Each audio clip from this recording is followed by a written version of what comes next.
I'm Henk van Graan, I'm the Stel's agricultural specialist. We looked at Nederburg and said, okay, what are we aiming for in terms of sustainability? Where would we want to end eventually? And we also saw all these material here coming from the cellar as waste, the stems and pomace and everything, and say, okay, why is it lying here and what can we do with it? So eventually, part of waste management, we can also use it for our soils and to make compost from it.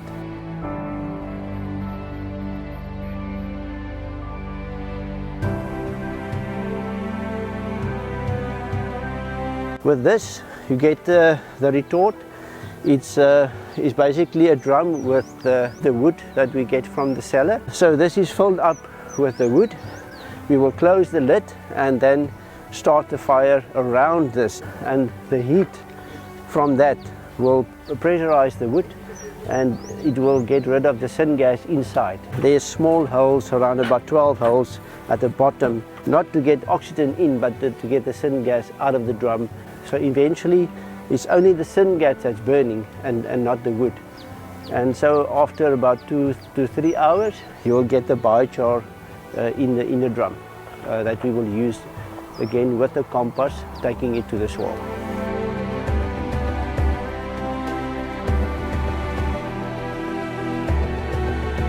The process of pyrolysis, the heat will go from the top to the bottom and then producing the biochar in the inner drum.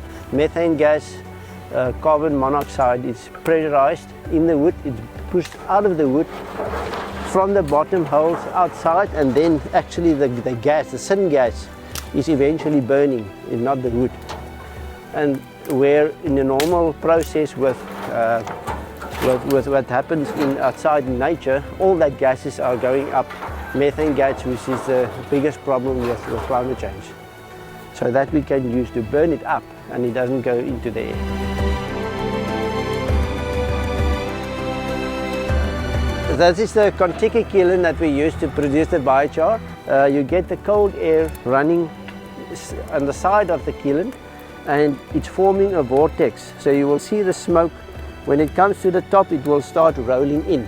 It's not going out of the kiln, it's rolling into the kiln again.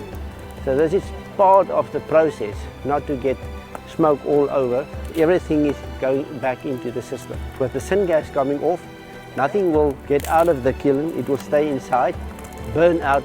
As soon as you started to get white smoke because of oxygen, you put another load of wood on and that will burn.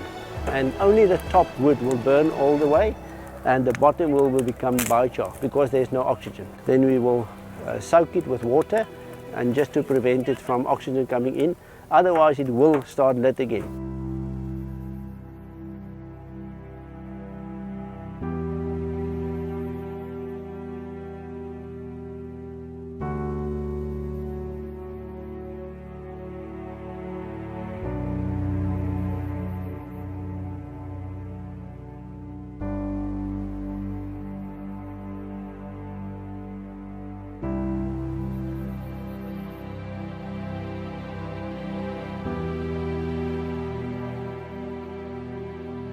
So this is the product of 6 months composting process. We started with stems and pomace from the vintage, mix it with wood chips, which gives you very nice aeration in the compost, and we also add lime.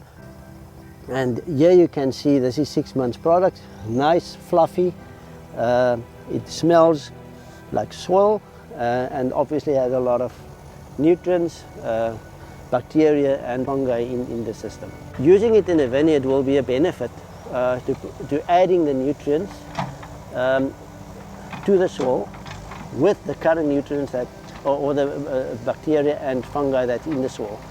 Most of our soils, I would say, has more bacteria than fungi, and the ideal will be to have a 50-50 percentage of fungi and bacteria. What you see in the soil are microbes.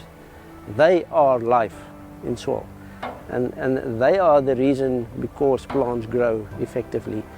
Without plants, you don't have soil, And without soil you don't have plants. And that is where the microbes fit in.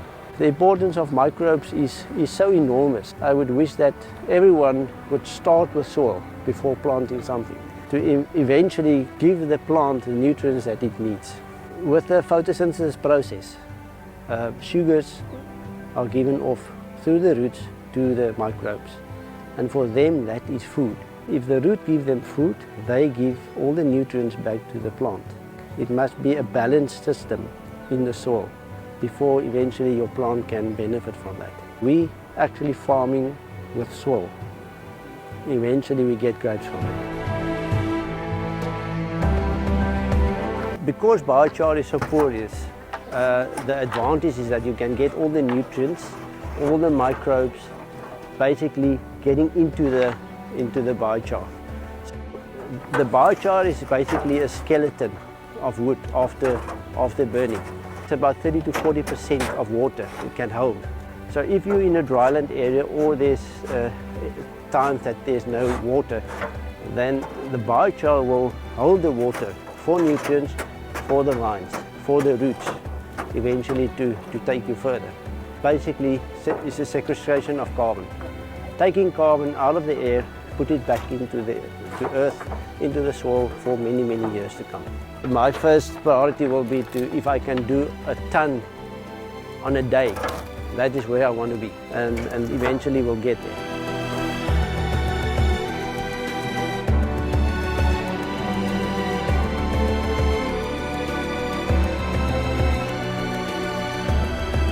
We know that Nederburg's always wanted to produce great wines, offering amazing intrinsics and value at all price points. But I think the critical thing for us is to realize we can't do it whilst we're not looking after the soil, the environment, and the people that at the end of the day produce those products for us. Just to look at the biochar and why we're using it, it's basically a soil conditioner, eventually trying to save fertilizer cost with the compost that we also produce and the biochar into the soil with planting. The advantage also is to save on water, because the biochar is like a sponge. It will basically hold the water in the soil and eventually decrease water usage on the farm. The most important thing about biochar is that you have to charge it. You can't use it as is in the soil. So with the open pores, all the nutrients, all the microbes will basically fill the pores as a housing for them. And so you have to charge it with compost and then add it to the soil. The production of biochar is basically, it's the best and the quickest way to sequester carbon. Increase water holding capacity and put indigenous microbes with nutrients back into the soil. Everyone talks about sustainability in the industry, in the wine industry, but the farmers are battling. There's a lot of reasons for that. It's dry land conditions, it's no water or less rain that they had last year, and that eventually has a big influence on their crop. At Nederburg, we said we want to follow a holistic process of how we're going to get there, economically wise, environmentally wise, and also for social sustainability. We just want a better functioning ecosystem. That is how it started. So everything that we do, we have to do better and measure it and do better again and measure again to eventually to have the benefit. And if I can do that, I will eventually work without chemicals 100%, but we're not there yet.